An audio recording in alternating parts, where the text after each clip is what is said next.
सहारा enterprises तुमच्या स्वप्नातली गाडी आता कमी किमतीत.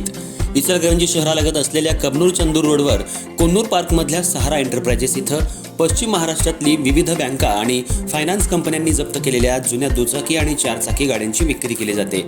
शोरूम किमतीपेक्षा 25 ते 50% कमी दरात, उत्तम स्थितीत आणि संपूर्ण कागदपत्रांसह त्वरित डिलिव्हरी. दुचाकी 20,000 पासून पुढे तर चारचाकी 50,000 पासून पुढे. आपल्या पसंतीची कार किंवा बाईक आता अगदी परवडणाऱ्या दरात घेऊन जा. विश्वास, पारदर्शक व्यवहार आणि उत्तम सेवा हेच आमचं वैशिष्ट्य. पत्ता Konnur park, Kabnur Chandur road, Ichalkaranji. Proprietor Rajubhai आजगर.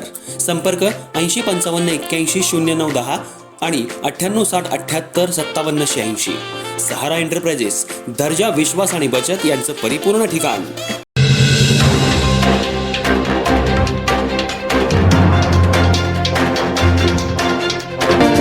Kabnur गावामध्ये घडलेलं गोळीबार प्रकरण आता चांगल्याच नव्या वळणावर आलंय.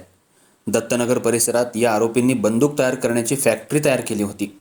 यात पोलिसांनी आता 9 आरोपींना गजाआड केले, तर यातील राकेश खोत हा फरार झालाय. त्याचा एक बंदूक घेतलेला फोटो सध्या मोठ्या प्रमाणात व्हायरल होतोय. या बंदूक प्रकरणाची व्याप्ती सध्या वाढण्याची चिन्ह दिसू लागली आहेत. इचलकरंजी शहरालगत असलेल्या कबनूर गावामध्ये दत्तनगर परिसरात काही आरोपींनी बंदूक बनवण्याची फॅक्टरीच बनवली होती. यावेळी बंदुकीमधील गोळी फायर करत असताना एका युवकाला लागल्यानंतर हा सगळा प्रकार उघडकीला आला. पोलिसांनी तपासाची चक्र फिरवत 9 आरोपींना गजाआड केलंय. तसंच यातील एक आरोपी राकेश खोत हा फरार झालाय. यानं काही दिवसांपूर्वी त्याच्या हातात बंदूक घेतलेला फोटो सोशल मीडियावर चांगलाच व्हायरल केलाय. हे सर्व आरोपी बंदूक तयार करून कुणाला विकत होते, कुठं तयार करत होते याचा तपास सध्या पोलीस करतायत. या प्रकरणामुळे जिल्ह्यात एकच खळबळ माजली आहे.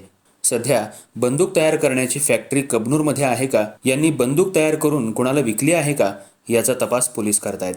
राकेश खोत यानं काही दिवसांपूर्वी गाडीजवळ थांबून हातात बंदूक घेऊन फोटो काढून सोशल मीडियावर ठेवला होता आणि दहशत माजवण्याचा प्रयत्न केला होता.